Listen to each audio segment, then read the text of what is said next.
Welcome to another episode of the Idealcast with Gene Kim.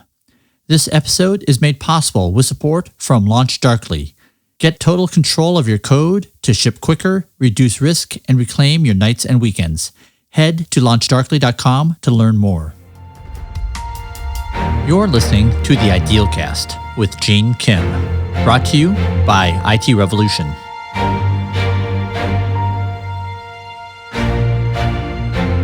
In the last episode, I interviewed Dr. Ron Westrum, Professor Emeritus of Sociology at Eastern Michigan University. He developed the Westrum organizational typology model, which I suspect almost everyone in the DevOps community already knows about, because that model featured so prominently in the State of DevOps research, which I had the privilege of working on for 6 years with Dr. Nicole Forsgren and Jez Humble. In this model, he asserts there is a continuum of safety cultures that fall into three general categories: pathological, bureaucratic, and generative. Pathological organizations are characterized by large amounts of fear and threat. People often hoard information or withhold it for political reasons, or distort it to make themselves look better. In bureaucratic organizations, they protect departments. Those in the department want to maintain their turf, insist on their own rules, and generally do things by the book, their book. And generative organizations focus on the mission. How do we accomplish our goal? Everything is subordinated to good performance. If you haven't listened to that first interview, I recommend that you listen to it first, because this is a continuation of that first interview. And by the way, I've listened to that interview numerous times because I get something new out of it each time. I guess I'm hoping by taking good notes and by repetition, I can internalize about what he talks about so eloquently.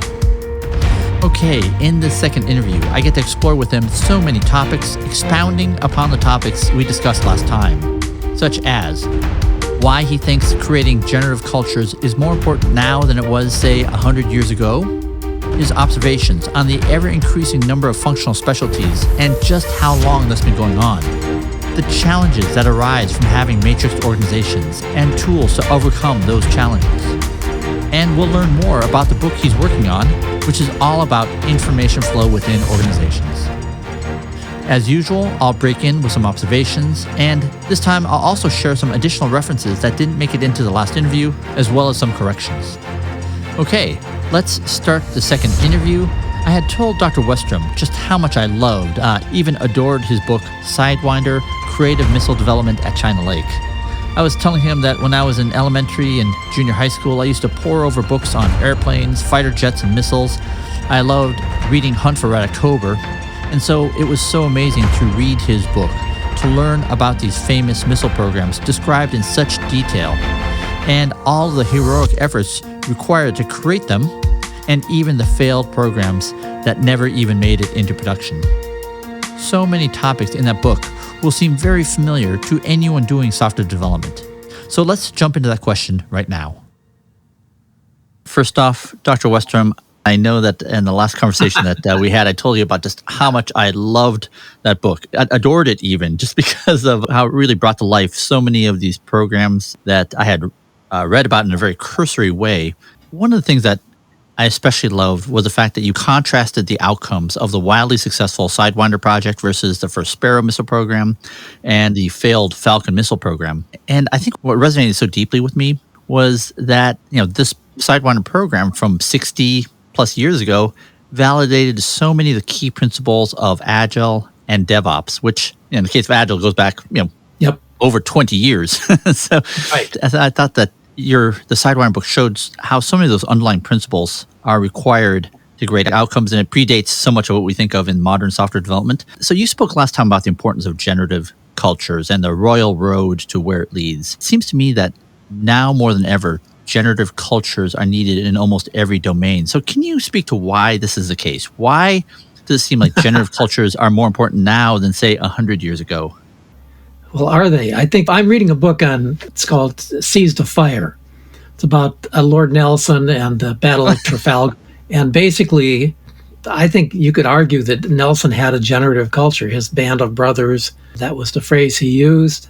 worked extremely well, and it worked for the same kind of reasons that generative organizations typically work. You say this is needed so much more today. Well, it's certainly true that we have a very complex civilization. Certainly from the studies that have been done on high reliability organizations, a generative organization seems to be something that a high reliability organization needs.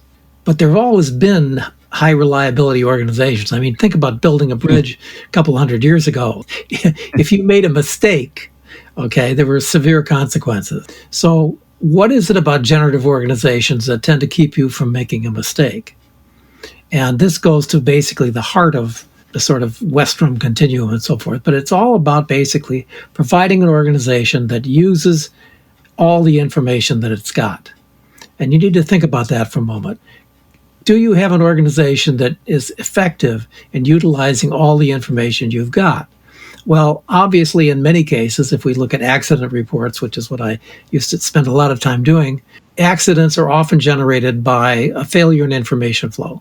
Somebody didn't tell somebody else something, or what they told them was not accepted. But in any case, information didn't flow. Well, so generative organizations basically are based on the idea of maximum utilization of the information you've got. But it's absolutely amazing how many organizations are not like that. And obviously, one of the reasons, as far as I'm concerned, essentially, is they don't have the right kind of culture. People don't trust each other. They hoard information, or they give out information which is misleading, or they fail to notify somebody about something that's important, and so on and so forth. It doesn't seem like it's a really deep idea, but it's amazing how many people don't do it. And this is something that has been come up in one accident after another. In many cases, for instance, there have been previous instances of the same problem. And the takeaway from those previous accidents and so forth has not been absorbed. So what is it about generative organization that gets people to absorb things? So the simplest answer it is simply trust, okay? But trust is very difficult to build because we know in many organizations there is not a will to tell the truth. I mean, for instance, there was a recent study by people at the Army War College. So, for instance, they found that in regard to training, the training requirements are such that nobody can possibly do them all. However, you don't want to say to your commander, hey, I haven't done everything. The commander expects you to figure out what the important things are and to do those things.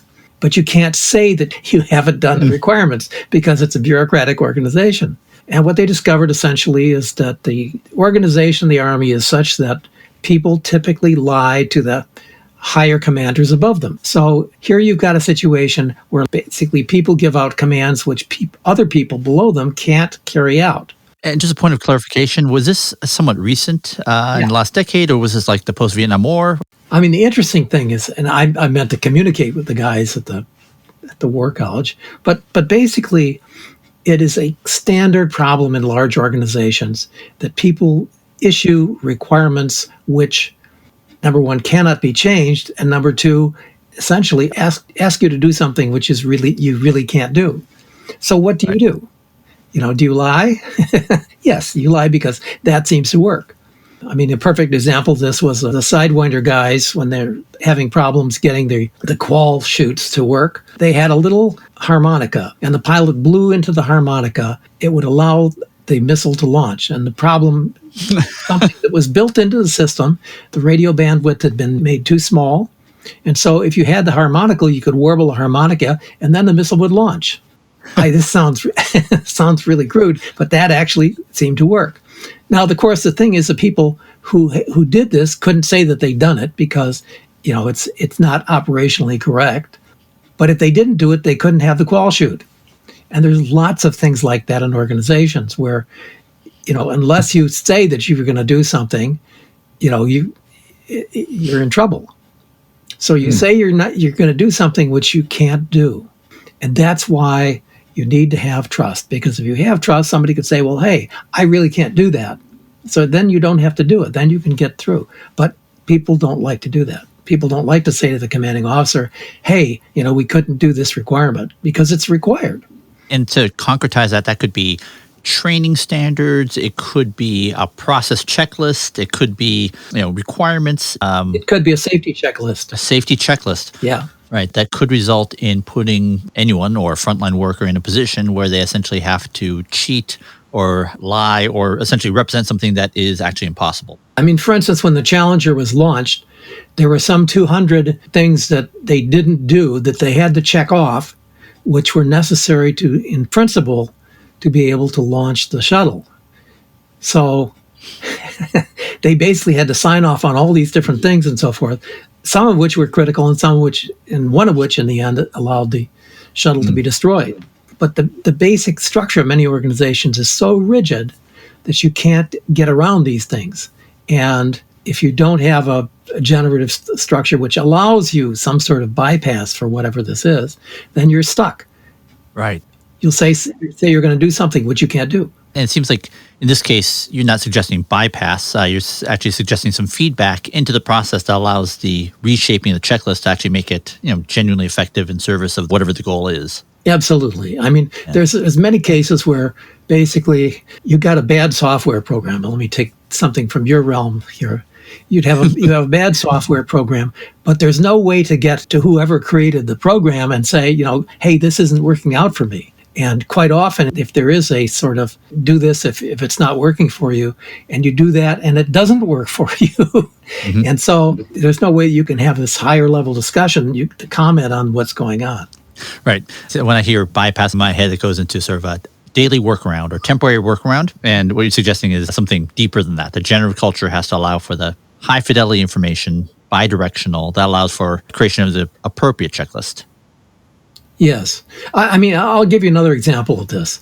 One of the hospital directors that I talked to said that he would often go up to nurses on various of the wards and say, what's your favorite workaround? So the nurse would then, bubble up and say, oh, this is what I do, and so forth. And, 50% of the time or something, that the workaround was something which was not a good idea. But the nurse had done the workaround consistently because that was the one thing that allowed her to do, whatever the main operation was. And so here you have a system in which people are doing things that they don't feel comfortable with, but they can't talk about it. Right. So one of the things that you have to cultivate as a leader, basically, is the willingness to listen to things that you might not want to hear. So that's all part of the issue of trust. And that's what generative organizations do, is they build trust. So it allows you to make that communication. And then the other person can comment on it and say, oh, I didn't realize you were doing that. And so they can fix it. Got it. And maybe just to connect some dots to a point that you brought up in the previous interview, you talked about one of the contributing causes and the factors that led up to the Fukushima accident was that there was an absence of understanding of a certain procedure that led to the accident. In that case, it wasn't that it was hidden. It wasn't that someone was hiding that the fact that they were changing the work procedures. One can imagine in a more generative culture where there's a more wide sharing of information, that event could have been deflected. Well, yes, I think that one of the interesting features of Japanese culture is there is a tremendous unwillingness to contest a point made by higher authority. In one case, for instance, one of the scientists who had been asked about how high was the tsunami likely to be said, essentially, it's going to be, it could be 40 feet high. And that wasn't a response which was considered to be acceptable. So that was left out of the report. Okay. So what happened is they planned for a tsunami that might be 20 feet high, and the actual tsunami was 30 feet high. So you have these situations where people know something, but that something isn't taken into consideration. It's very similar to the problem of hidden profiles that I mentioned in another interview. And that hidden profile is when somebody basically has information that other people don't have. But simply because they're the only one that has it, they don't feel comfortable in bringing it forward. The whole idea of a generative organization is you feel comfortable telling the truth.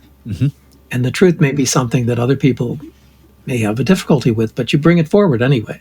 But in lots of organizations, there's rules like A, you don't contradict the leader, or B, you don't bring up unpleasant information, or C, you don't bring up information that other people don't already know.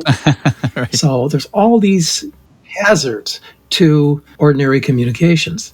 And ordinary communications are responsible for a lot of the kinds of things that we see in organizations when things have to go well. Right. But if you can't communicate what you need to communicate, then that information does not enter into the final solution. It seems like there's another factor at work in terms of why now versus 100 years ago, why generative culture is so important. And what comes to mind is the emergence of knowledge work, where when the work doesn't involve creation of physical things, there are ways that inaccuracies will get surfaced when you try to manufacture something or integrate pieces together. And that is often not present when dealing with knowledge work or software. That are often ideas made of thought stuff, right? As a famous computer scientist once said. It seems like that increases the need for high fidelity communications because unlike the physical world, two things can't exist in one place. So that will reveal inaccuracies or errors, whereas in software specifically, there's no physicality that will reveal the error. And so that has to be made up somewhere. Does that resonate with you?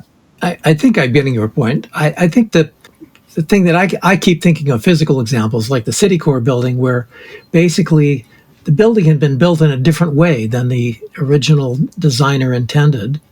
And for some reason, that wasn't communicated. And the only way that they discovered that there was a problem is that some student did a project and discovered, well, actually, when the student asked the consultant, the person who had really designed the building, about this particular thing, the consultant's answer was, oh, yeah, we took care of that.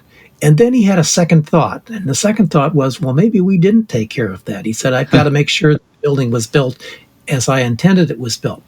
So he called up the actual builders and said, well, did you use welds to make the connections of this building? And they said, no, we didn't. We used rivets. So it turned out when they did some checks, basically, that rivets would not hold the building up against a force of wind, for instance. It would happen every 16 years, or on average. So, in fact, the building was ready to fall apart under the right conditions, and nobody had noticed it, and nobody had thought to say anything about this. And basically, here was something that needed to be checked, and it wasn't checked, and it was discovered by accident. So. The temptation in a situation where something has not happened the right way to say nothing is an interesting issue. And in this case, the consultant was a very honest person. And having called up the builders, he said, we've got to change this. And they did change it, although during the process of changing, they didn't tell anybody. So, but the thing is that we have to be aware that there's all sorts of pressures against telling the truth, against giving the critical pieces of information and so forth. And what generative organizations do is they help expose what Jim Reason has called the latent pathogens, the things that are going to trip you up that you don't know about. And unfortunately, in all the things we do in life, and I'm sure this is true of software as like anything else, there's all sorts of things, assumptions that get made. Right. And so you're asking, well, what is it about the 21st century that makes us all more critical? Well, the truth of the matter is, we live in a complicated society. We have complicated machines. We have complicated software programs, and we need to know how things are going. And the amazing thing, of course, is that as you create all these different specialties that need to get together to make an electromechanical system work, you often get silos. Yeah. And silos are one of the reasons, basically, that generative organizations are important, because they allow you to go between silos, between information, bodies of information that are kept apart. Okay? And so the thing is, the more you have a multidisciplinary context, which all electromechanical systems generate, the more you need to have a situation where somebody can say to somebody in a different silo, hey, have you thought about this, or have you checked on this, and so forth? Because often people haven't or didn't. And so the thing about generative organizations is that because everybody has the same final goal in mind, they're all working on the same team, they basically can go between silos, or they can ask the dumb question. And in fact, in many cases, the dumb question is what reveals that you have a serious problem that needs to be addressed. And so that's the deal. I mean, I think what we're seeing with the vaccine rollout is a similar kind of thing, is that people have assumptions or things like that they're really not willing to reveal. And if they don't reveal them, then they're not going to make a decision based on that additional knowledge that they would get if they brought up the question. Gene here. I wanted to bring up a couple of points. First is a correction from the first interview with Dr. Westrum. He had mentioned a book called The Forge of Democracy. The correct title to that book is Freedom's Forge: How American Business Produced Victory in World War II by Arthur Herman. It is the amazing book about William Knudsen, who was at Ford and later Chrysler, who played a large role in mobilizing the U.S. wartime production effort. Without doubt, one of the largest industrial efforts, the like of which the world had never seen before. Dr. Westrum had commented that Knudsen was one of those technical maestros. Second, also in my first interview of Dr. Ron Westrum, I had mentioned several times the term CNO without defining it. CNO refers to the Chief of Naval Operations, the highest ranking officer in the U.S. Navy. Dr. Westrum mentioned Admiral Thomas Moorer, who served as CNO from 1967 to 1970. He was also an experimental officer for the Sidewinder project at China Lake. And in a strange coincidence, I had just interviewed Admiral John Richardson just a couple of weeks prior, who served as CNO from 2015 to 2019. Third, earlier in this interview, Dr. Westrum mentioned Admiral Nelson. That is Vice Admiral Horatio Nelson, according to his Wikipedia page. He lived from 1758 to 1805. Quote, his inspirational leadership, grasp of strategy, and unconventional tactics brought about a number of decisive British naval victories, particularly during the Napoleonic Wars. I think in many circles, he is most famous for his role in the Battle of Trafalgar. Reading from that Wikipedia page, the Battle of Trafalgar was a naval engagement between the British Royal Navy and the combined fleets of the French and Spanish navies during the Napoleonic Wars. In my interview with Admiral John Richardson, he spoke so much about radical delegation. There's a great quote about how Admiral Nelson had achieved this. Quote, Nelson was careful to point out that something had to be left to chance. Nothing is sure in a sea battle. So he left his captain free from all hampering rules by telling them that, quote, no captain can do very wrong if he places his ship alongside that of the enemy. In short, circumstances would dictate the execution, subject to the guiding rule that the enemy's rear was to be cut off and superior force concentrated on that part of the enemy's line. All right, number 4, Dr. Westrum mentioned the study done by the Army War College. So this was a paper released in 2015 called Lying to Ourselves, Dishonesty in the Army Profession by Dr. Leonard Wong and Dr. Stephen Garris. I looked that publication up and read it, and holy smokes, it is a bit uncomfortable to read. This report is an unflinching self-assessment of the culture that Dr. Westrum described. I think the best way to convey that is to read the foreword by Douglas Lovelace, director of the Strategic Studies Institute and U.S. Army War College Press. He writes, quote, one of the hallmarks of a true profession is its ability to assess and regulate itself, especially with respect to adherence to its foundational ethos. Such self-examination is difficult and often causes discomfort within the profession. Nonetheless, it is absolutely necessary to enable members of the profession to render the service for which the profession exists. U.S. military professionals have never shied away from this responsibility, and they do not today, as evidenced by this riveting monograph. Discussing dishonesty in the Army profession is a topic that will undoubtedly make many readers uneasy. It is, however, a concern that must be addressed to better the Army profession. Through extensive discussions with officers and thorough and sound analysis, Drs. Leonard Wong and Stephen Garris make a compelling argument for the Army to introspectively examine how it might be inadvertently encouraging the very behaviors it deems unacceptable. The unvarnished treatment of this sensitive topic presented by the authors hopefully will be the start of a dialogue examining this critical issue. So the two authors are both researchers. Dr. Leonard Wong is a research professor in the Strategic Studies Institute at the U.S. Army War College. He focuses on the human and organizational dimensions of the military. He's a retired Army officer. He's a professional engineer.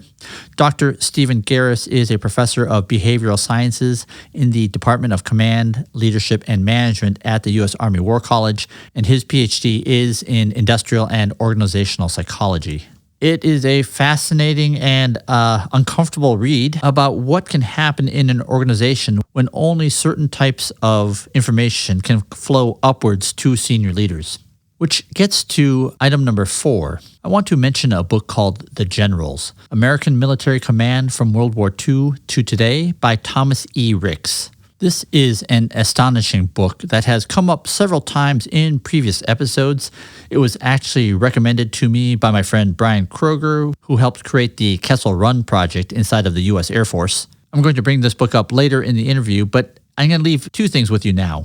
One thing that Mr. Ricks asserts is that the best periods of the U.S. Army was likely during those periods when top generals were frequently relieved of their commands when their leadership didn't think they were performing to the necessary high standards, either by their military or their civilian leadership.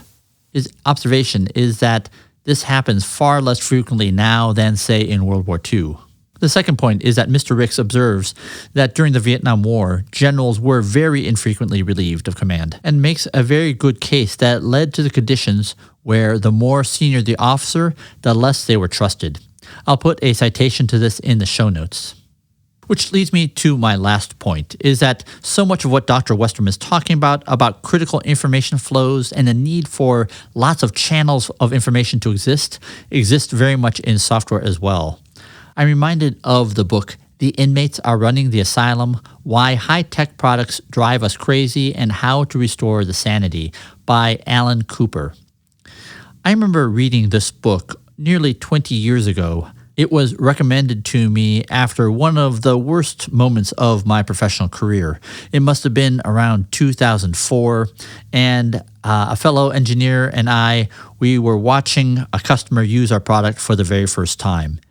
We had allocated about 3 hours for this, and we were watching this person do what we imagined to be a pretty routine operation. And it took him 52 clicks. And the whole time he was apologizing. He kept saying there must be a better way to do this. And my reaction, as well as my fellow engineers' reaction was, no, there's not, because we are terrible people. This was one of the first times that any of us inside the company had actually seen how customers were using our product. And suddenly it became so clear why the job of the Tripwire administrator was always given to the most junior person on the team or the newest member of the team, because no one wanted to do it. And so those 3 hours was just horrifying. And this also led to our journey of atonement. The 3 of us, we vowed to fix these problems that we had inadvertently created. We went to Cooper University. So this is Alan Cooper, who wrote the book, the training organization that he ran. This is where we learned about user personas, creating context scenarios. This is how we changed the way that we specified technology requirements. This is when we started building in customer feedback into the development process. Listening to Dr. Westrum, it is so clear to me that this outcome was a direct result of not having information flows from the customer. One of the reasons that made the Sidewinder project so successful is that they had deeply studied the people who would be loading this ordnance onto airplanes, how it would be used by pilots. The absence of these practices led to bad outcomes both in the failed Falcon missile program as well as in the far less successful Sparrow program. In Tripwire 2004, we probably looked more like the Falcon and Sparrow program than the Sidewinder program. Although I'd like to think that as a result of all the investments that we had made, we got much, much better at building more humane software. So to summarize, I love the way that Dr. Westrum talks about generative organizations, where they create all these extra channels of information that the entire organization can use in service of the mission. And not only do we have all the information we need, we can revisit and review all our safety checklists or our requirements or the architecture that we are working within. Are they actually helping us or impeding us? And if they're impeding us, let's get rid of it and replace it with something that actually makes sense. All right, let's go back to the interview. The phrase that really leaped out at me was silos keep information apart. And I'm wondering if that too is a factor. Is it true that over the last 100 years that siloization is becoming increasingly more prevalent, that the number of silos keep increasing? Does that resonate with you? So think about the difference between erecting a bridge 200 years ago and today. There's all kinds of issues that you have to come up with today. I mean, they didn't have airplanes back when, okay? So you have to think about airplanes flying into the bridge and so forth. If you were building a building, I mean, my favorite example is the Crystal Palace of 1851. I mean, here was something which was really a genius building of the time, but they didn't have to put any cables in it at all. I mean, literally everything was, and there was not even a heating system in it. So by the time they built the City Core building, by contrast, and certainly in today's world, the number of disciplines necessary to build a modern building create silos. And obviously, if you have a union or something like that, and you have all the people in one silo in a union, then you can't. I mean, this happens at my university. It's like, I want to put a coat hanger on the wall. Well, I can't do that, because if I do that, I'll get in trouble, and the union will scream and so forth. And I mean, just to give you an example, in the building where I used to work, they had a fire on the top floor of the building. So I thought, because I read accident reports, I thought, I have a copy of the accident report. Okay. And I've sent this through 2 different chains in the bureaucracy, figuring that one of them would probably get through. No such luck. Either there isn't an accident report, which I think is not very smart, or there is an accident report that I will never see. Because any request that I send had to go all the way up my chain and all the way down the other chain, and it doesn't work. Okay. And I mean, this is a university. This is not a really complicated system, except sociologically. But the interesting thing is that I can't do anything with buildings and grounds, because if I did, bad things would happen. And yet, here in my office, the simple thing about putting a coat hook on the wall, what I eventually did is I went to the janitor, and the janitor asked for, cooperation of buildings and grounds. And that's how the rack that I designed got put up on the wall. Okay. So you can imagine then, if you've got something like a radio system or electromechanical system that is managing drones or something like that, that's much worse. Okay. The book, the McChrystal Rule, called Team of Teams, that's what you've got. You have to have a team of teams where everybody feels that at some level they're all on the same team. But when you've got people who are doing different things, and to get all these people coordinated, the Navy, the Marines, the Air Force, the blah, blah, blah, blah, it goes on and on. And in the construction business, basically, master contractors are supposed to solve all those problems. But as we know from building accidents and rework issues, they often don't. By the way, your example of the university system as a microcosm for this was startling to me. It seems like in some ways this is a low-stakes operation, right? The building facilities is probably not a critical part of running a successful university. Right. And yet, describing the exact same sort of characteristics that prevent the free flow of information that you describe. So in the last interview, you had the magic wand where you ran NASA in the post-Columbia Challenger era. You are now head of the university. How would you have set up the university so that the well-meaning professor can get the accident reports while preserving the smooth flow of all the critical functions that need to happen to make the university operate? Describe what that universe looks like. Well, let me describe the problem first.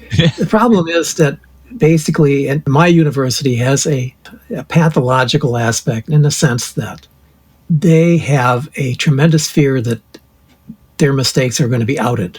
And so what happens is that anything that could badly reflect on the administration is something that is deeply buried. But having had that happen only made people more willing to cover up and more willing to, silo off different parts of the university. Mm-hmm. And it's unbelievable. I mean, here's another example. I was giving a talk at General Motors many, many years ago.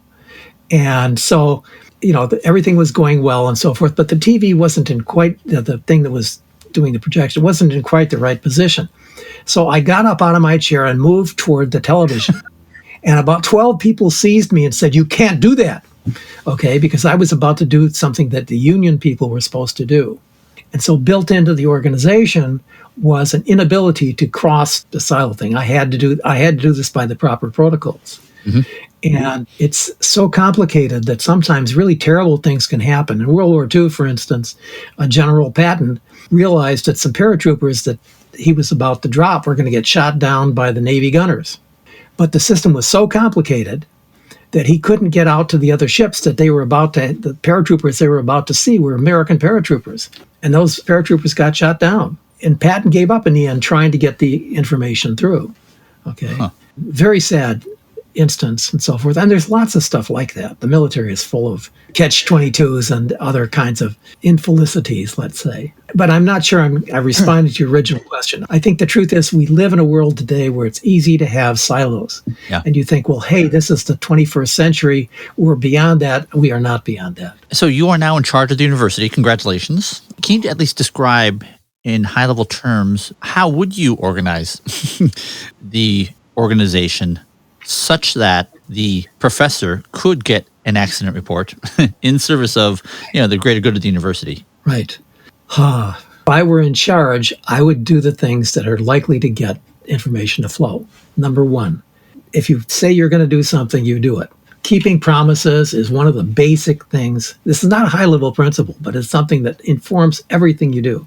Mm-hmm. And the second thing is you do things to encourage trust, because people who trust will communicate. Okay, so, some positive policies essentially would be not to make departments compete against each other. So you don't encourage unfriendly competition. So you have to give up, along with that, penalties, Well, a lot of people are not going to give up their ability to inflict damage and create penalties. Are you talking about like between peers, like between different schools, like in the within the departments and schools? Yes, that's right. I mean, I could tell you all sorts of stories. But the other thing you said is starting with a clean slate. But you don't. That's the problem, because the people who have been part of the problem in the past are going to hire the people who are supposed to take care of it in the future. And they are going to be enormously reluctant to hire people who are going to make them look bad. So they're not going to do it. They're going to hire people who, appeal to them because they recognize in those people the same sorts of dysfunctions that they have.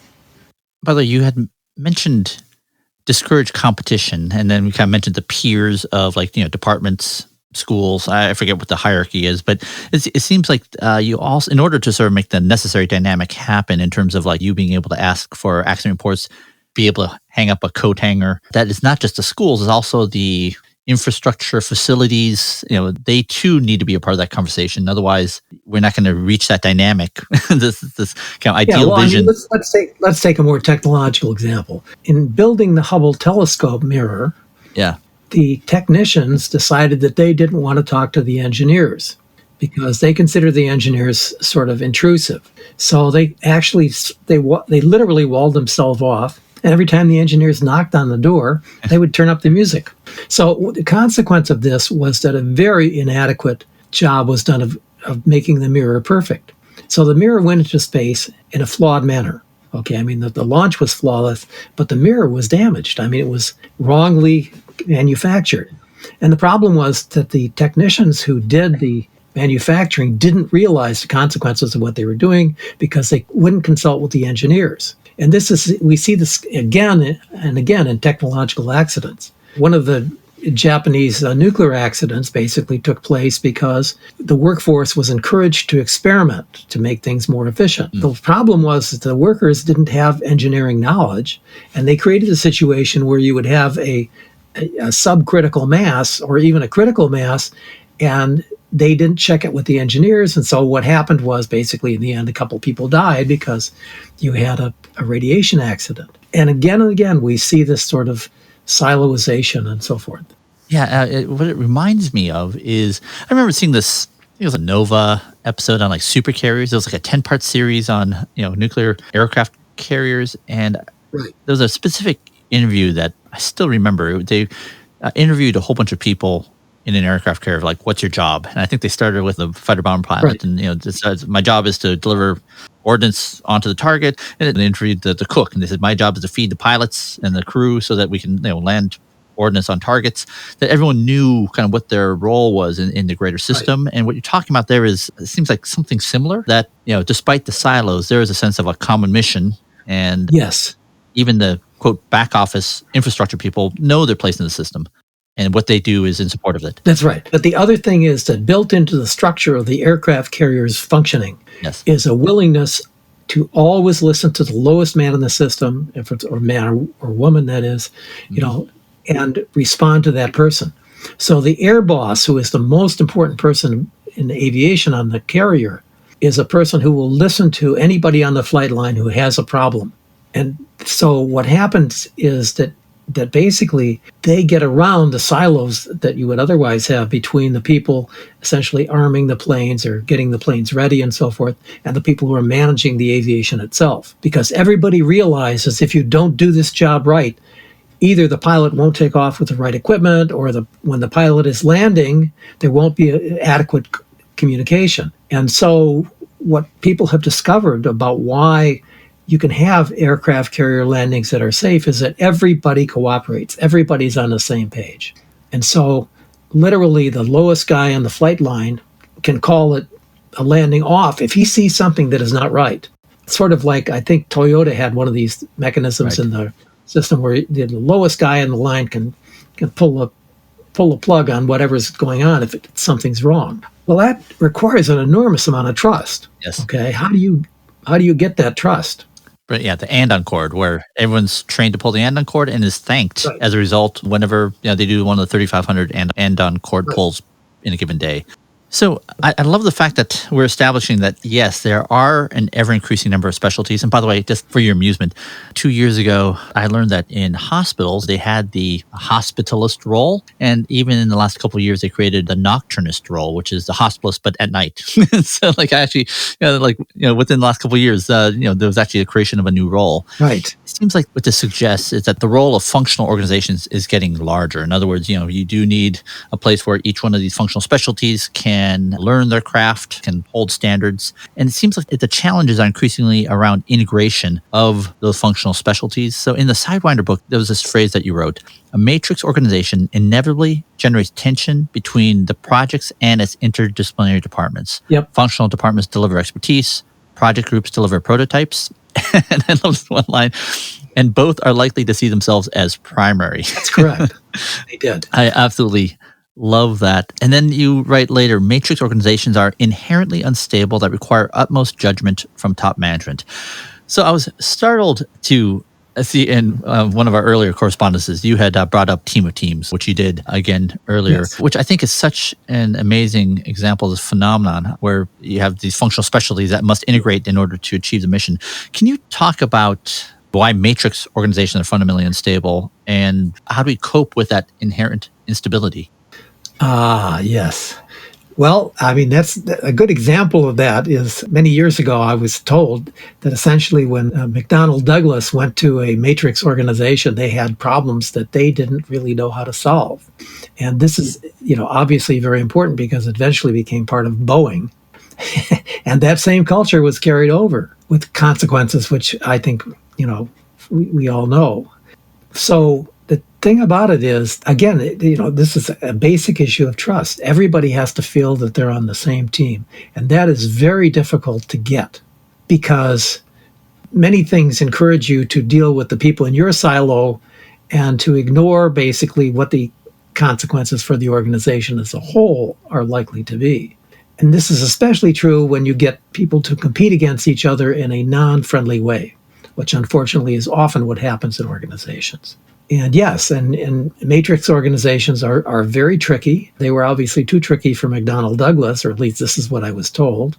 And the interesting thing is that you do get organizations where you can get everybody working together on the same team. And this was, in fact, the gift that Boeing had for decades and decades, is that they got everybody to feel that they were part of a family. And one can sort of write that off and say, well, gee, it's just a phrase. But it isn't just a phrase. It meant something at Boeing. It meant that everybody would tend to work together. When you have teams that are not part of a family, however, people will work against each other. And, it doesn't sort of coalesce. That fine-tuning that you need to do is not going to happen, basically, if people feel that they are at risk. And how do people feel that they're at risk? They see somebody who has management come down hard on them for something that they did. For every time that there's a heavy punishment meted out, you have a situation where people's trust is going to go down. You cannot have punishment as a regular part of everyday events and expect people to behave cooperatively. In one organization that I joined, and I won't say which one, basically there were all sorts of jokes about people taking advantage of other people. And the metaphor used was taking your jar of petroleum jelly into the office is basically the metaphor that people use to describe conflicts. I was appalled. I mean, I just said, this is crazy. But that was the deal, is that everybody talked about basically being beaten up or whatever by other parts of the organization. And that was how it went on a day-to-day basis. So you can imagine the kind of conflicts and, screw-ups that this is likely to generate. I am grateful that Launch Darkly has sponsored the DevOps Enterprise Forum for the last 2 years, where 60 of the best thinkers and doers I know come together for 3 days to create written guidance for the top problems facing this community. It's always been one of my favorite professional activities that I get to participate in. This sponsorship from Launch Darkly makes possible the publication of this year's DevOps Enterprise Journal, where all of the hard work of this year's forum participants, as well as all the other journal authors, are published. Launch Darkly is today's leading feature management platform, empowering your teams to safely deliver and control software through feature flags. By separating code deployments from feature releases, you can deploy faster, reduce risk, and rest easy. Whether you're an established enterprise like Intuit or an SMB like Glowforge, thousands of companies of all sizes rely on Launch Darkly to control their entire feature lifecycle and avoid anxiety-fueled, sleepless nights. Break away from stressful, nerve-wracking releases which so many organizations face. By decoupling deployments from releases, developers are free to test in production and ship code whenever they want, even on Fridays. If there's a problem caused by a feature, a flip of a switch can disable it without the need to roll back or redeploy code. If you want to make releases snooze fests and start deploying more frequently and securely with less stress, head to launchdarkly.com. I trust that you are enjoying and learning as much from this interview of Dr. Ron Westrum as I am. If you are, you should know that Dr. Westrum will be presenting at the DevOps Enterprise Virtual Conference, which will be from May 17th to May 19th. I hope to see you there. Go to events.itrevolution.com/virtual for more information. So maybe just to confirm my own understanding, I remember taking a course at MIT Sloan, and I think it was really portrayed there really kind of 3 classic ways to organize. You have the cross-functional teams that are often characterized by being able to more quickly adapt to customers because they're closer to the customers. They can all independently do what the customer asks. Right. Then on the other side, you have pure functional organizations. So instead of optimizing for speed, you're really optimizing for expertise. And then in the middle, you have these matrix organizations where you have people who have a competing set of loyalties, one to the, as you say, projects, one to their functional department. And it sounds like the emergence of this seems to be more important. Is my understanding of the kind of archetypes complete? And is it true that these kind of matrixed forms are becoming more important? Well, that's a very interesting question. I would argue basically that the issue is not so much which one of these things you have, but what is a system that connects all these things? In the original General Motors, for instance, the organization was built up of 5 or 6 different automobile companies that got put together. You would think that something like that would be absolutely terrible. And in fact, I have a GM organization chart from 1920, and it's like a plate of spaghetti. And you think, well, how does all this manage? Well, it was managed because the person who was running GM, a guy named Durant, had the ability to get all these things to work. However, the problem was that if he was not there, and he was one of these people who was a 24-hour man, he was everywhere doing everything, it was not a good scheme. And in the end, basically, that plate of spaghetti was replaced by a far more functional system under Alfred P. Sloan. And General Motors actually did extremely well during the years that the Sloan structure worked. As time went on, however, there were political reasons why it was changed into something that was way more complicated, basically, so they wouldn't be broken up. And the clarity that had been under Sloan went away. And so the organization was made more complex. But the people who were running it were no longer the technological maestros because, see, when GM was built, basically, they got not only the organizations, but they got the people who were running them. So those people, the profit and loss individuals at the top were really good. So you had an organization that was loaded with people who knew what they were doing. And this is this is a very important point. Okay, so if you have an organization which is complicated and people don't know what they are doing, what do they do instead? And that explains a lot of what is wrong with Boeing. It explains a lot of what went wrong with General Motors, and eventually what went wrong with NASA as well. So the thing is that running an organization is a very tricky business. And if you've got a large organization like Boeing, for instance, getting everybody to work together is an art. And if you have an organization where basically the organization itself is a work of art, the last thing in the world you want to do is to have somebody who's from a typical kind of hierarchical organization come in and mess around with that. And that's exactly what happened to Boeing, is they had something that everybody tries to achieve. And then somebody says, well, that's not good. We're going to do something else. That was not a good idea, okay? It's sort of like the problem that Southwest Airlines used to have with people who wanted to come in and find out why Southwest was so good. So the visitors would always say, okay, well, what's the gimmick? And the Southwest people would say, there isn't any gimmick. We have all these practices and so forth, but you have to basically put all these practices together or it's not going to work. And so the visitors would scratch their heads and they'd be puzzled and wonder, well, why can't we do that? And the answer is because you got to do all those things at once. And you have to have the people, the technological maestros at the top, who can get this to happen, okay?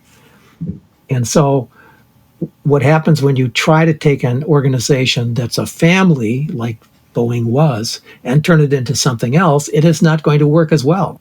And with airlines and airliners, basically, you can make some really serious mistakes because it is this very complicated thing, designing a big airline. Oh, so what advice would you have to help increase the likelihood of success for matrix organizations, which are so inherently unstable and require such judgment from top management? The simplest thing is when somebody's doing a good job, you don't replace them, okay? Somebody's doing a good job, don't replace them. I think I mentioned Rabineau's law. I think it's number 21 or something like that. When the boss is a dope, everybody under him is a dope, or soon will be, okay? That has enormous applications when you're dealing with complicated organizations. And with Boeing, the dumbest thing they ever did is move the headquarters to Chicago, even though the engineers were in Seattle. I mean, I know this sounds awfully simplistic, but you don't do dumb things, okay? And they did, all right? And that's just the beginning. I mean, I could go on and so forth. But here's the deal. So if we are going to have organizations that can manage the complexity, the team of teams that you need for the 21st century, we have to study organizations that are doing it successfully. And basically, the people at Berkeley who studied high reliability organizations, that's what they were doing. They were trying to figure out, how do you get organizations to do the impossible? They talked about something like almost error-free operation, which is a joke. Of course, you can't have that. The issue is if you have errors, they have to be fixed quickly. They have to be mitigated and so forth. They have to be noticed, and et cetera, et cetera. Well, the thing is, all of this is an art. So the first thing you do is you study organizations that are able to do this, and you realize that there are certain kinds of people, these technological maestros, that are essential to make the organization work perfectly. At Boeing, they lost their technological maestros. I mean, they got rid of Alan Mulally. I'm sure that will, somebody would say, well, Alan Mulally wasn't that important. I think Alan Mulally was that important because he could do all this stuff. And they made a movie about it. It was called 21st Century Jet. It's a brilliant movie. Unfortunately, it was never put out in DVD form. It was only in, I think, videotape. Yes. So, I mean, just by doing that, some important lessons were lost. Uh-huh. Okay. And in fact, I remember, I hate to admit that when I make mistakes, I remember when they were doing the 777 originally, and they were going to do fewer flight tests. And I thought, that'll never work, or they're going to have all sorts of crashes, blah, blah, blah, blah. They didn't. Why didn't they have the crashes that I thought they were going to have? And the answer is very simple. Because they paid attention to each of the details, and they went through all the different procedures to make sure that everything was going to work out. So that was the organization then, which was changed into the organization that created the Dreamliner. And if you're in aviation, you know the problems the Dreamliner had, and the 737 MAX. Those were basically the creation of organizations which were inferior to the corporate culture that Boeing had possessed. That's interesting. I guess what my head is filling in is a narrative that it was actually the merger or acquisition of McDonnell Douglas, where That's part of it, yeah. right, that Right. it was essentially a lot of their leaders who ended up on top, and that led to the Right. destruction of some of the greatness that you were alluding to. Is that is there Absolutely. more to the story? Well, if you change the corporate culture, Yeah, and they did. I mean, the people from MacDac basically wanted to have a different organizational culture. And I mean, there were structural changes too. They decided they would contract out a lot more of the design of the airplane. And this was a very bad move because the more complicated you make the structure making the airplane, the more sophisticated the management you have to be able to do it. The management that they got were not able to handle the complexity of the new organization, and so it didn't. It's like the maestro that was directing the orchestra could not, do the same kinds of things because they had basically lied and cheated and so forth. This is so they chose a more complicated score. In your words, said they're lowering the skill level of the conductor, and that led to yeah. very bad outcomes. Yeah, I think the thing that you need to understand is if you're building a large, complicated airliner, you need somebody who basically thinks of themselves as an orchestra maestro, not somebody who is going to, come in with a shovel and whack people over the head. It's almost like evoking the Falcon missile program, where now you're holding people to spec, right? Am I going the wrong direction? No, that's an interesting comparison. So the thing about the Falcon missile is you had some of the best engineers in the country in that team that built that, okay? And each of the engineers concentrated on their particular part of the missile. Right. But who was supposed to integrate all of these things and so forth? In fact, people from the Sidewinder project would go out to Hughes Aircraft and they would come back and say, oh my God, those engineers are so smart. How can we possibly compete with them? And so Howie Wilcox, one of the Sidewinder engineers, would put his arm around Lee Jagello, who was the person who was typically going hysterical about this. And he said, look, first of all those people only get in each other's way.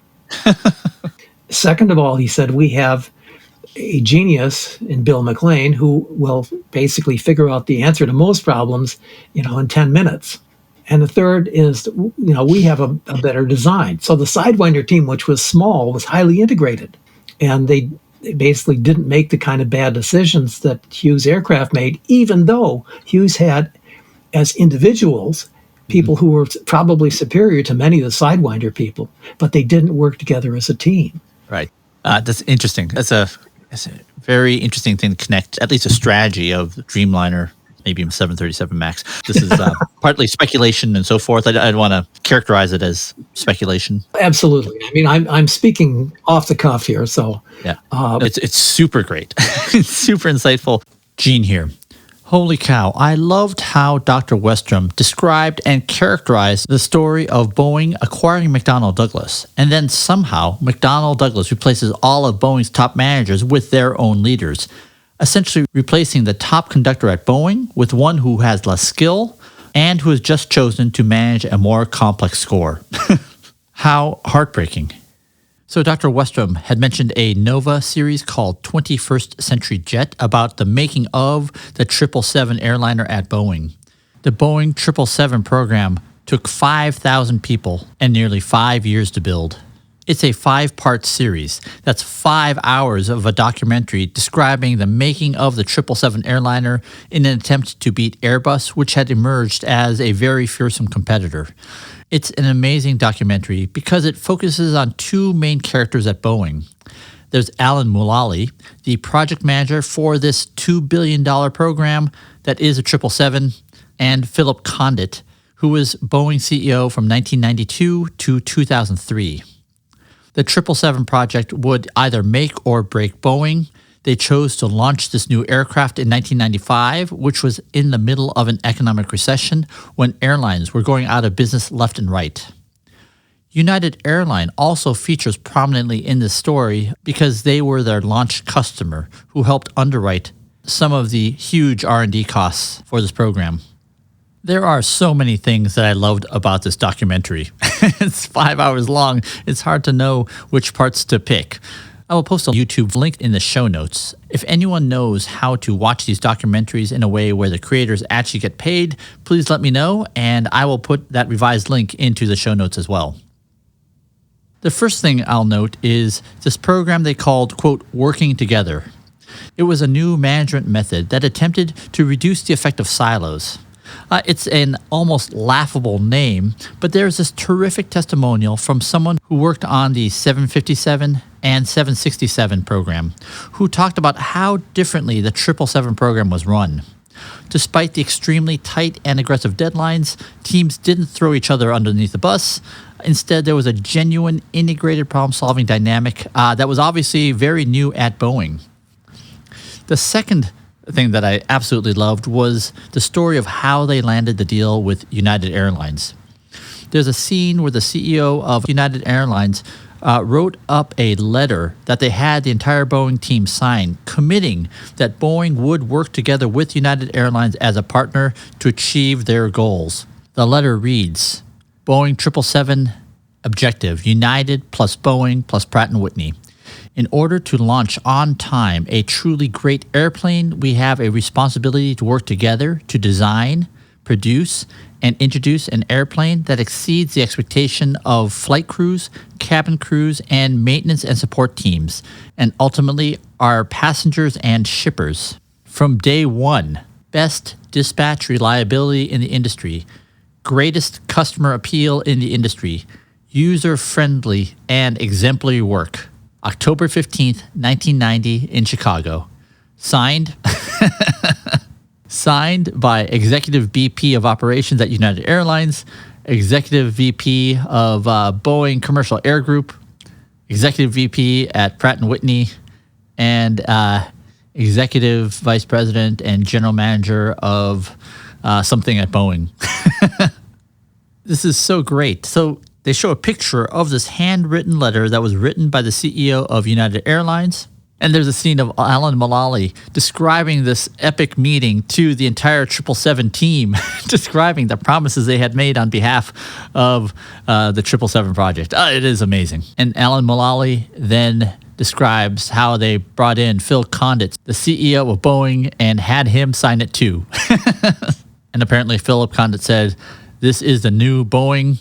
And you can see this room full of the 777 team laughing and fully understanding the extent of the commitments that were made to United Airlines. There's a feeling of like hushed awe and nervous laughter. It's such a cool scene. And at the end of the fifth episode, they actually go through the acceptance protocols of United Airlines accepting the first 777 jet. And it was actually the first jet that was accepted as is in the history of the airline.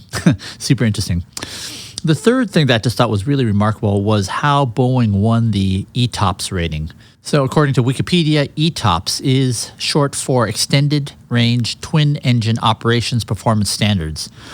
So long story short, before the 777, every twin-engine airliner was required to be within 120 minutes of an airport, just in case if there is an engine failure. However, in order to make the 777 work for their customers, they had to figure out how to get an ETOPS rating of 180 minutes, thus vastly increasing the routes that they could fly.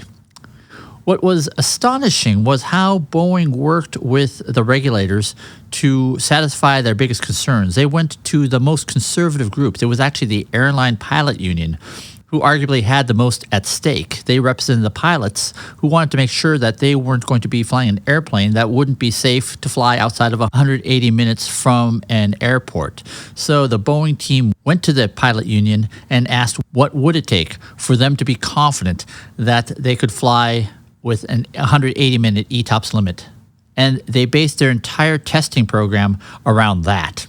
And so this wasn't someone playing fast and loose with the regulatory bodies. One couldn't interpret this as regulatory capture, where the industry is being regulated somehow take control of the regulatory bodies. This seemed like such an earnest way to make sure that the spirit and intent of the regulations were fully met. And they launched this incredible extended and compressed testing protocol to make sure that the plane could actually meet or exceed the standards set by not only the pilots union, but also the FAA.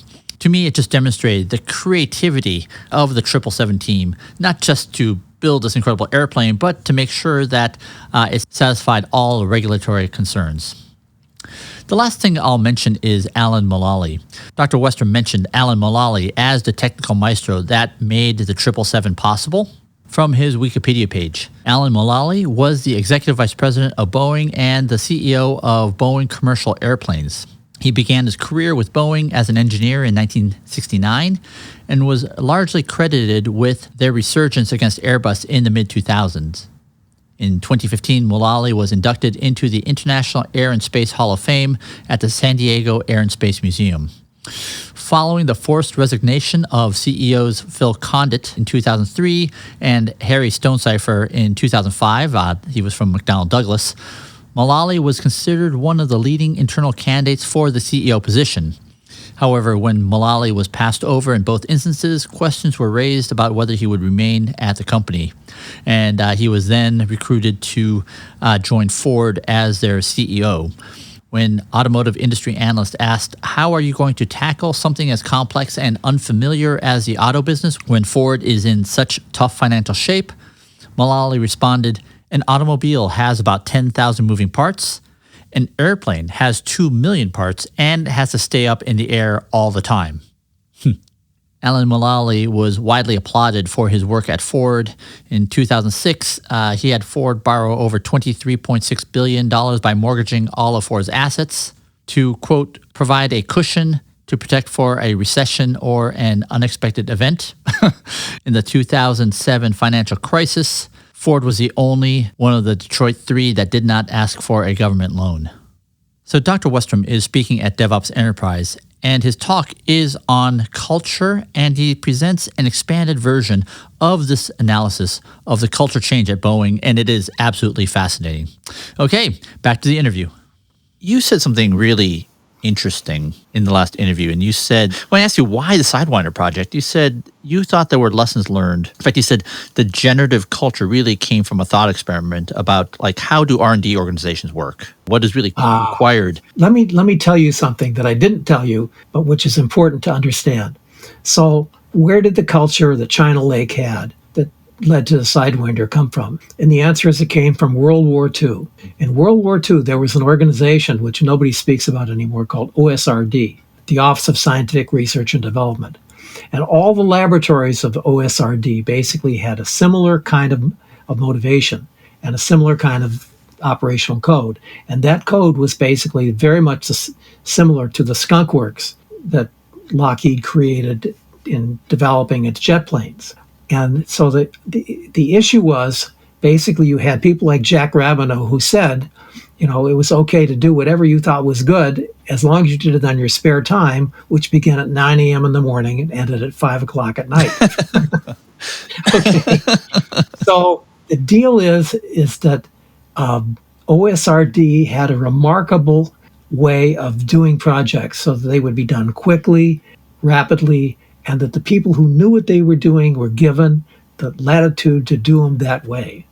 All of that changed after the war was over. So these same scientists and engineers who during the war had basically operated in a sort of fast and loose system, then were put back into their, ordinary academic jobs. And the military then tried to create through bureaucracy what had happened essentially through genius. And the results were that basically in the few places that OSRD norms still held, like China Lake, people were able to do these incredible things, okay? And in fact, it was in the constitutional principles of China Lake that they were able to do the same things they'd done in World War II. Mm. And by contrast, the rest of the military apparatus that acquired weapons got more and more bureaucratic about how they did things. And that China Lake people, I was sitting in the historian's office one day, and she points to this whole line of books on the wall, and she says, see those books? Those are the rules that we have to follow now. She said, every time we do something good, they pass a rule so we can't do it again. Right. A very bureaucratic response. You can't, yeah. I mean, if you haven't studied the military procurement system, this will sound exaggerated to you, but it's not. And the most interesting thing is actually that a big study was done by, I think, Battelle or somebody, called Traces, where they actually looked at the origin of weapon systems that worked. And they found that in 50% of the cases, at least, there was an illegal prototype, that somebody had broke the rules so they could do it better. Okay. So what was the obvious thing to do, B? Well, the answer is you copy that illegal prototype system and you do more of that. But the answer the military came up with is no, we don't want that. We don't want a hobby shop. We don't want people, going off on their own and doing things. We want everything to be rational and controlled. So the problem was that's not the right way to do it. Okay.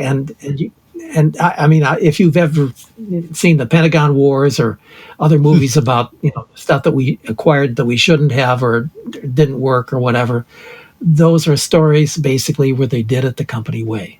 Right. This is a fact of life. And so why wouldn't you do it the way that works? Using the smart knowledge, and this is a very important term in anthropology, smart knowledge that allowed you to do that stuff. And the answer is because the smart knowledge is not something that you can get without being very careful about the people that you hire to exercise it. It's much easier to do it the bureaucratic way because then you can do it with ordinary people.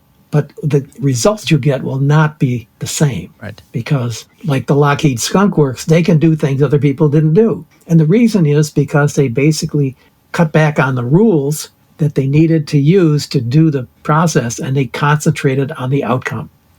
You know what I found so surprising about, by the way, thanks for the illumination on that.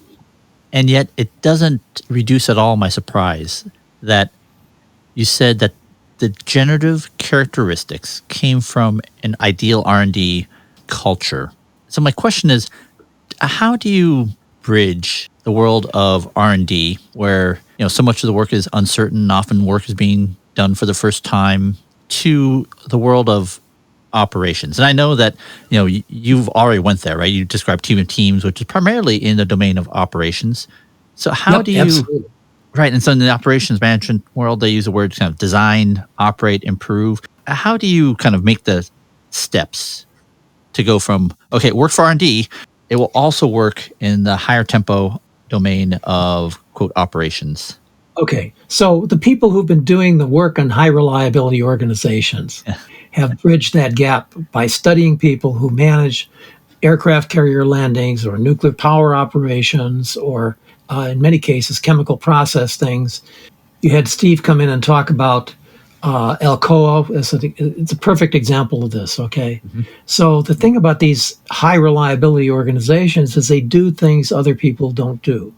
And a lot of it has to do with hiring people who have the skills to be able to do things that other people can't do.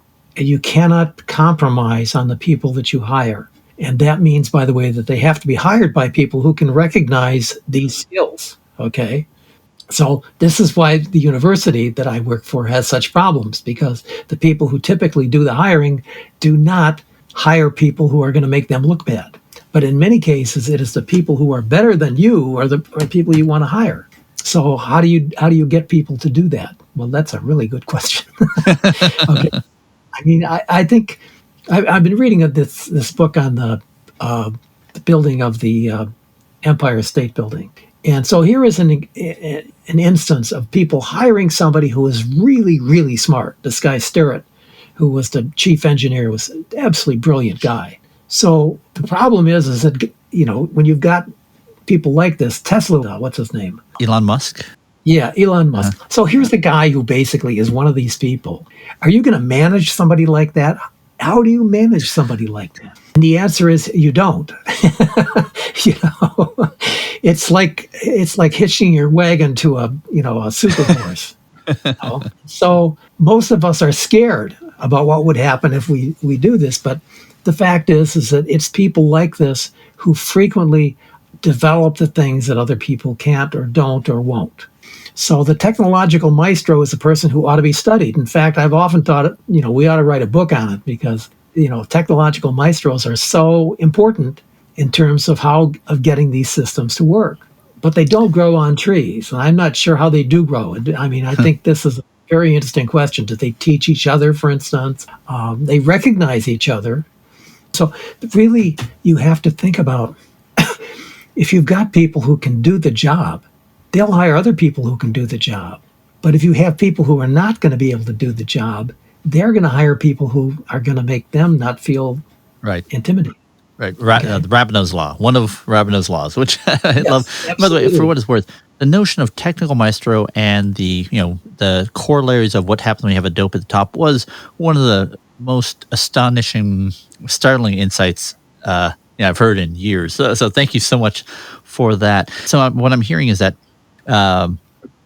in your mind, it was just evident what's applicable to R&D is applicable even to high tempo operations, and so like there was Absolutely. no steps that you even need to manufacture to get there. So let's talk about the team of teams example. So one of the things that Steve and I have discussed at length, and forgive me that I can't quite verbalize it clearly because I haven't thought through it. I'm not able to think through it clearly, but it seems like one of the novel structures that was required to make the team of teams story happen was that they actually created these kind of new information flows that allowed these kind of more mission-oriented teams to do their work.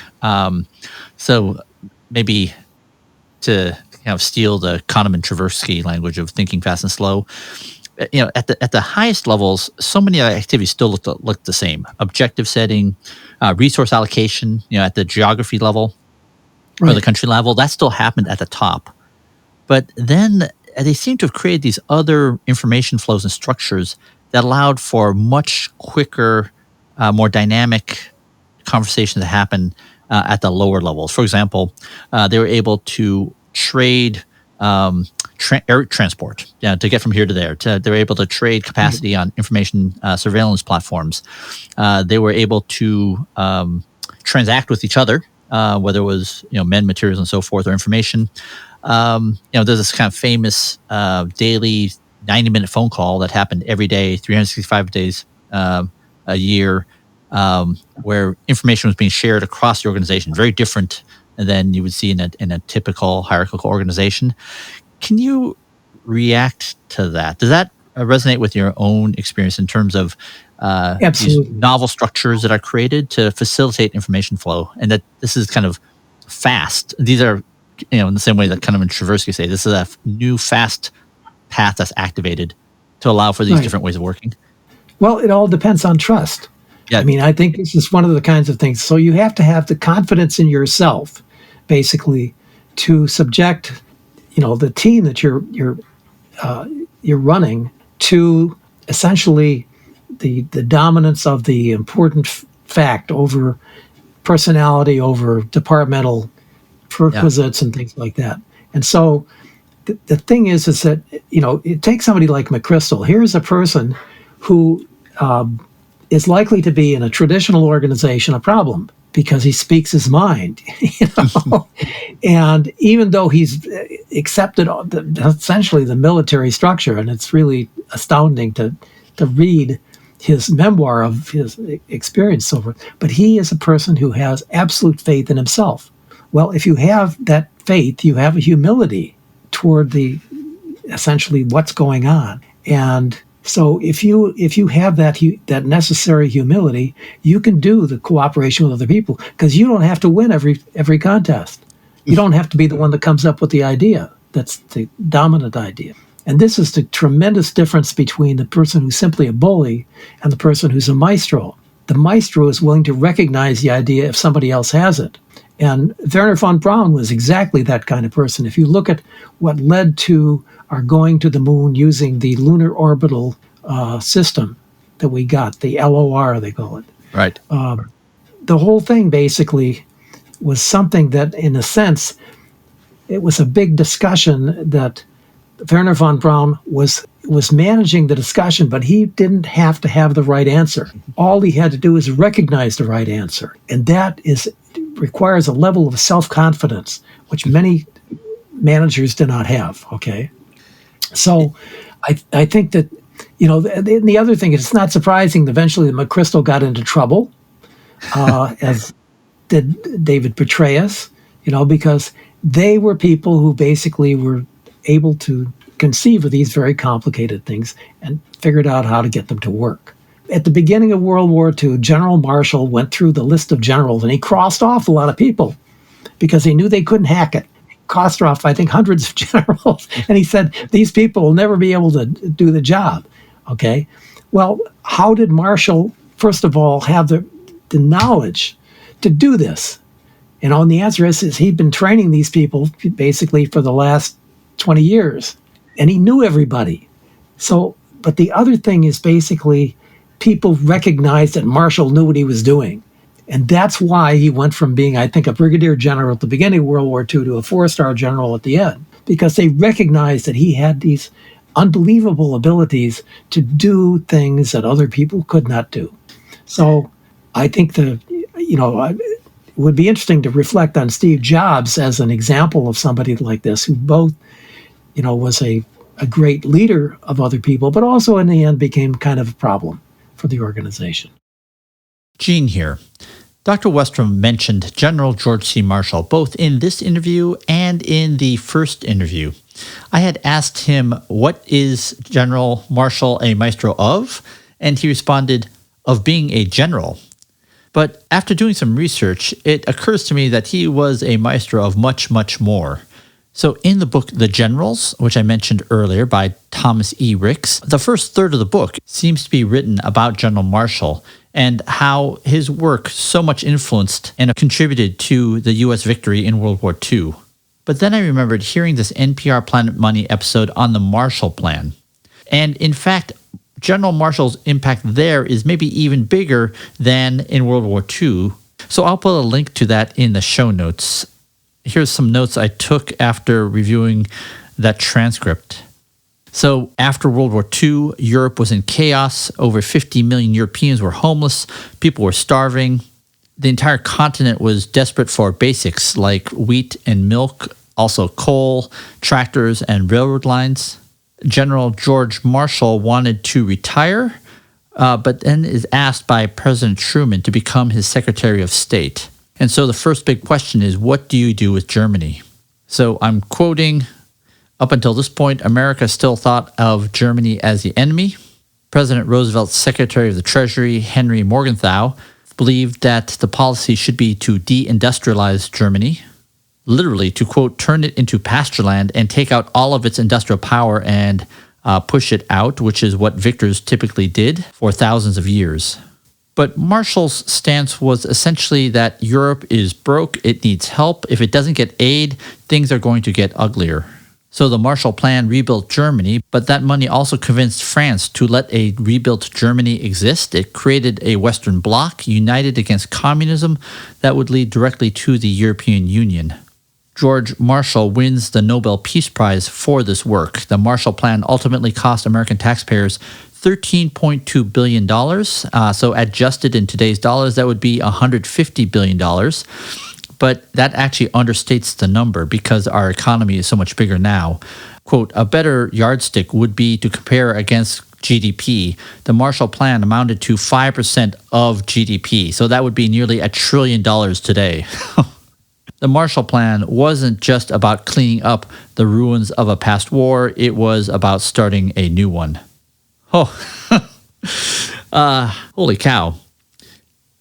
That was an amazing NPR Planet Money episode. For anyone interested in economics, it is definitely worth listening to. And this also makes me want to read a biography of General George Marshall. Not just his military background, but clearly the vision that created and shaped Western Europe. To wrap this section up, I had asked Dr. Westrum last time, what was General Marshall a maestro of? And his answer was he was a maestro at being a general, but I would claim he was actually a maestro of much, much more than that. Two more things before we return to the interview. One, General Marshall was the Chief of Staff of the U.S. Army. So that is the highest ranking officer in the U.S. Army. That is the service equivalent to the Chief of Naval Operations, which has come up numerous times over the last 4 interviews. And lastly, as much as we talk about these gifted individuals of which society owes so much to, I still believe that leadership is something that can be learned and taught. And there is a considerable body of research that supports this.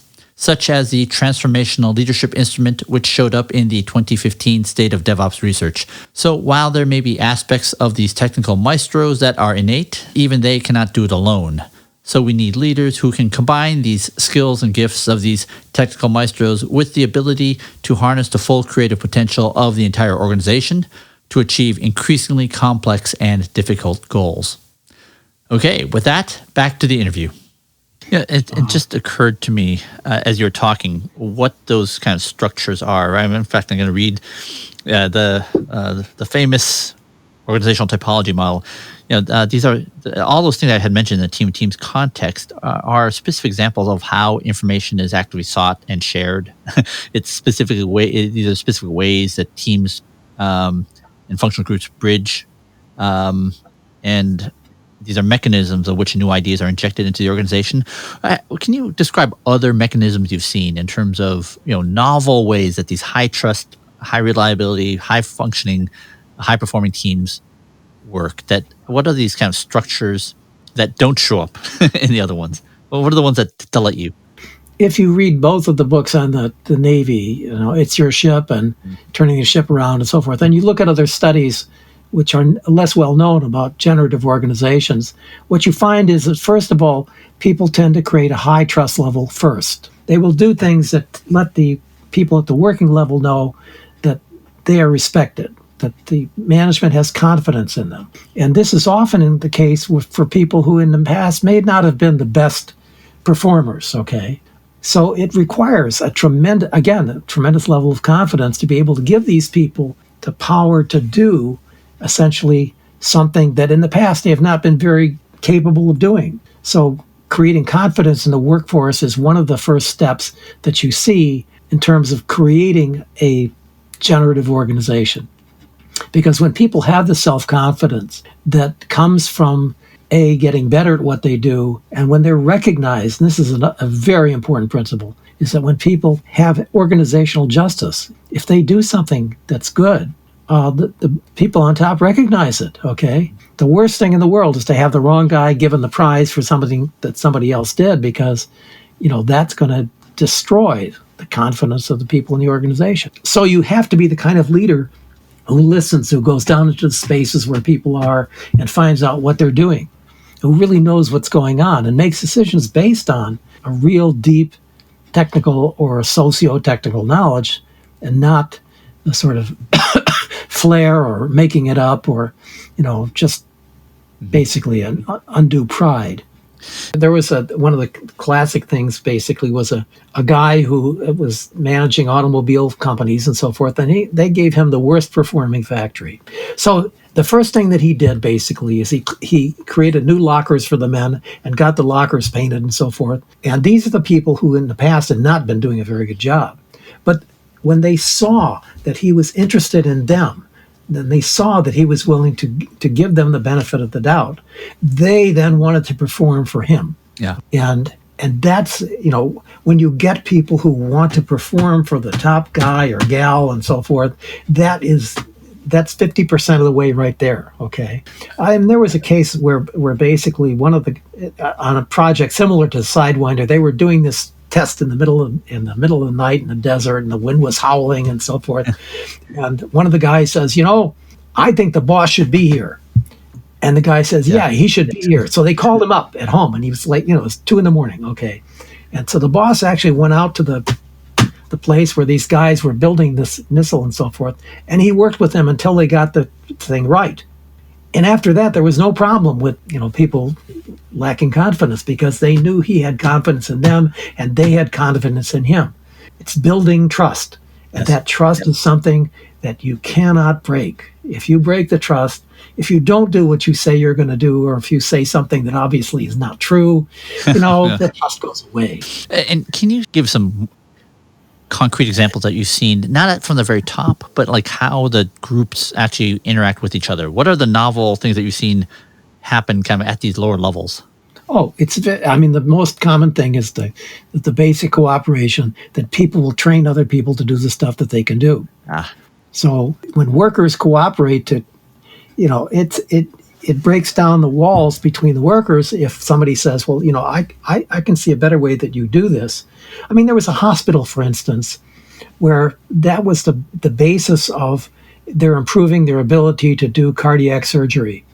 They had a cardiac surgery rate that was okay, but they knew they could do better. So they would meet every week with the numbers of surgeries and how many people survived and how many people didn't survive and so forth.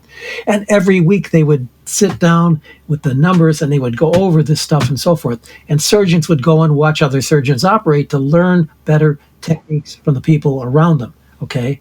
Well, it takes a lot of self-confidence and it takes a lot of cooperation to get to the point where you're willing to learn from other surgeons, because usually surgeons don't like to have other surgeons reflect on what they're doing. Right? But when somebody is really doing something well, then that's, of course, something that you should emulate. You should do yourself. And the interesting thing is that every week they had to go down with these numbers and look at how people had actually made out. Yeah. And they used, and not everybody could handle it. Some of the surgeons left. They didn't want to be judged by other people. Right. When you're in a confident situation and you say, okay, well, clearly, Bill is doing something I can't do. I need to learn that. But what I loved about the surgeon example was that it didn't involve the boss. It was about something that was happening between the surgeon ranks. Is there another sort of novel practice that you see kind of emerging from within the front lines? Well, how do you get things that happen on the front lines that are good to be shared with the rest of the organization? That's a leadership issue, okay? Yeah. Because when you've got something good, then you want to share it. Yeah. Now, by contrast, you always have to have the image of the pathological organization here. Yeah. By contrast, if you've got somebody who's a Cinderella, or you've got a team that's a Cinderella team, you're going to crush them. I'm sorry, and Cinderella team, by that you mean? So basically, the thing about Cinderella is nobody likes Cinderella because she makes everybody else look bad, right? Right. All right. So if you've got a team, I mean, here's the perfect example is this guy who taught these kids in high school calculus. I can't remember what his name was. It was a stand up and deliver person. Stand up and deliver. Yeah. Okay. So the thing is, that guy was hated by the rest of the school district. He made everybody look bad. Okay. So there's always two possibilities for a reaction. One reaction is, okay, he's doing it great, so I want to do what he does. The other reaction is he's doing it great, and he's really a problem for the rest of us. That's the Cinderella syndrome, okay? So China Lake was like that. They would make other people look bad because they were high performers. So rather than duplicating China Lake, is that basically the whole system thought these people are out of control, okay? Yes. So we've got to bring them into, we've got to, put them back in their place. Well, the truth is, when you've got people like this, it's like, you're managing a stallion. Right. You can either let them run or you're going to cripple them. Right. So a lot of people feel, well, if that stallion is going to make me look bad, I'm not going to go along with that. Love it. And by the way, that was an interesting example that you gave of the stand up and deliver. Even in there, you could see a totally different dynamic within that classroom than you would have seen in the more traditional classroom setting. That is fantastic. So last time you mentioned that you're working on a new book about information flow. Can you tell us why you're working on that book and what areas are you pursuing? We ran out of time last time, and it's like, all right. In a few words, basically, what I do is I go through a series of case studies of pathological, bureaucratic, and generative organizations.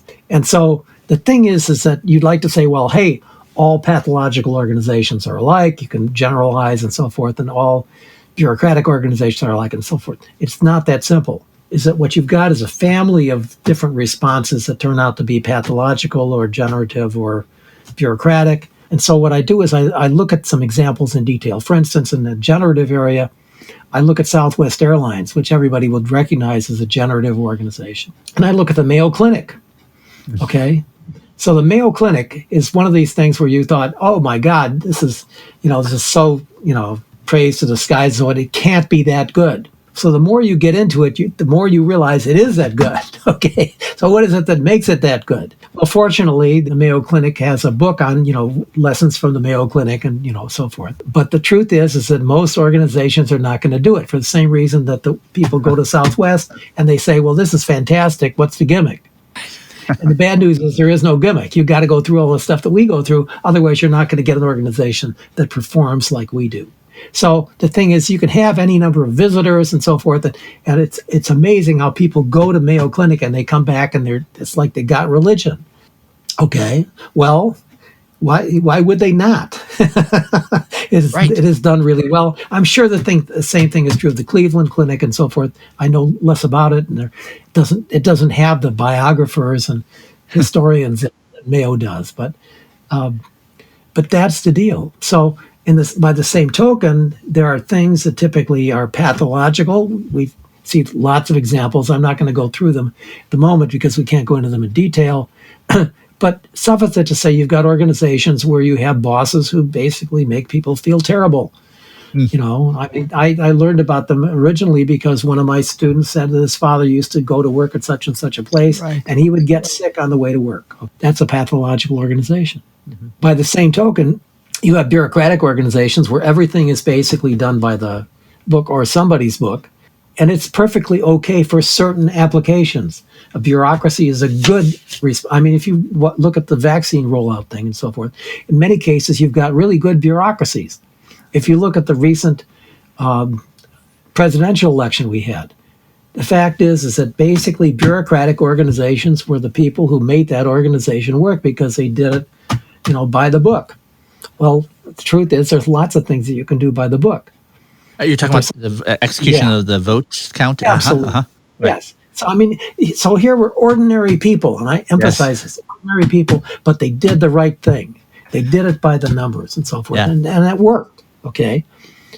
And the funny thing is that obviously some people don't believe that it worked, and they're convinced that there was some sort of hanky-panky and so forth, even though there's no evidence that there was any hanky-panky. Yeah. And so why are you writing this book? I want to understand this stuff better. And by writing a book, you can't just give a few examples. You've got to get in there and look at the principle. How does it work? Does it always work this way? And so on and so forth. And that's the deal, is that when I write the book, basically, I'm educating myself as much as anybody else. Because I know in the process of doing this, I will find out things that I didn't suspect. I mean, somehow in looking at the Boeing stuff, this word family keeps coming up for the Boeing organization that worked, okay? This is not an accident. This is the fact that people experienced it as a family was the trust was what allowed it to do the things it did, okay? And the destruction of that family culture was exactly the thing that has basically put Boeing in the crosshairs of everybody at the moment. Yeah. By the way, that resonates with me so much in terms of like why a book to learn.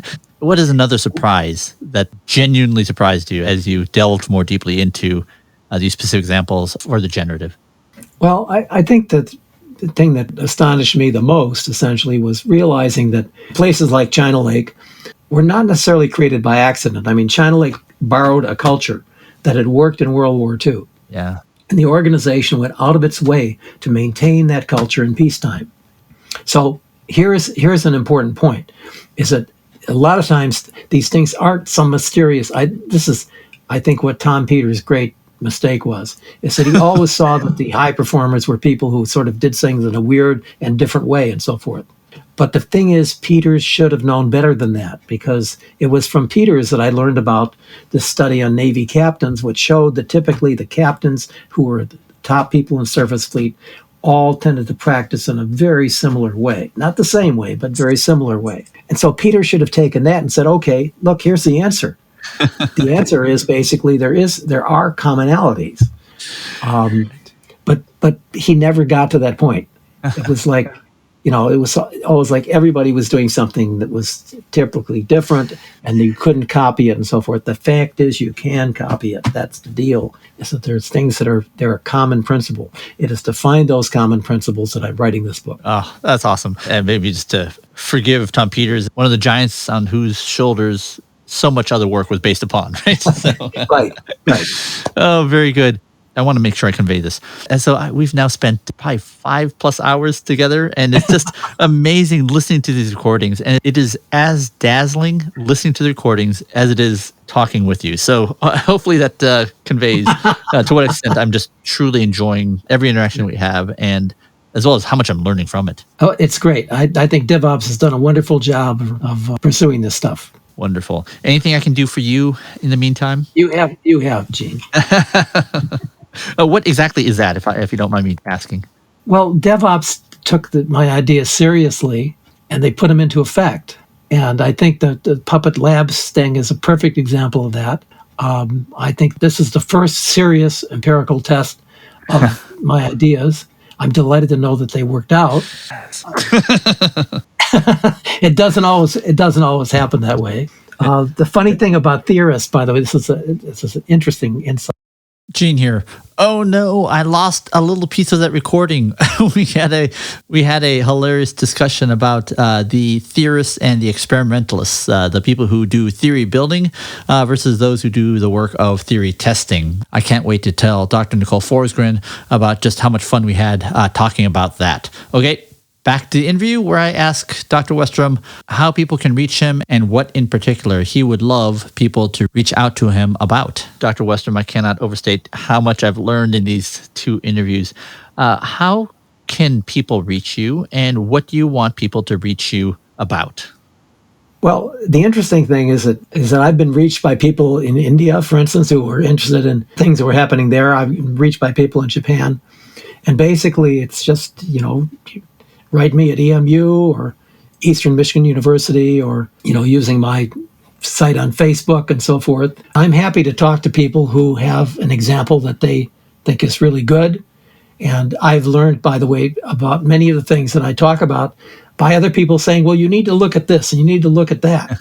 And so it was my students that told me about the Benfold, and it told me about China Lake and so forth. And I remember in both cases, I originally said, "Oh, I don't believe that. That sounds like BS to me." And it wasn't until I read it myself that I realized that, hey, this is pretty interesting to look at. And it was. Is there any specific help that you're looking for? Yeah, I mean, I think the thing is that if people are using these things and finding that they're working, that's great. If they think the generative stuff isn't working for them, I'd like to know why. I mean, it's a problem not having good critics, and I think that's one of the things. If people have a problem with it, I'd like to know. I mean, I'd like to know, hey, funny thing is that I often find the reverse, and people are delighted to know that there are generative organizations, because if you've been only in pathological organizations and you figure it always has to be that way, there's good news. It doesn't have to be that way. I hope you learned as much as I did in this interview. So you may have noticed that Dr. Westrum kept bringing up the COVID vaccination rollout. What's amazing is that I've gotten a chance to research this area with him, along with Dr. Steven Spear, Dr. Nicole Forsgren, and others. I can't wait to share more about this when we are a little further along. But I can share some of what I've learned so far, because on the next episode, I interview Trent Green, Chief Operating Officer of Legacy Health, a $2 billion integrated delivery health system based here in Portland, Oregon, who gave me an amazing 3-hour tour of the vaccination center at the Portland Convention Center, where they are doing over 8,000 vaccinations per day, up from 2,000 per day in January. It is the most amazing example of how human creativity has been unleashed in service of the most important societal mission right now, which is vaccinating everyone on the planet in the shortest amount of time. Joining me on that interview will be Dr. Steven Spear, and we learn about how these incredible improvements were made in the vaccination rollout, why these improvements have been typically so difficult in the healthcare setting, how these problems very much match to the problems of integrated problem solving using slow structures and fast structures, and how lessons from the COVID vaccination rollout can potentially inform improving the entire healthcare delivery system. It's such an amazing interview, and I can't wait to share it with you, so see you then.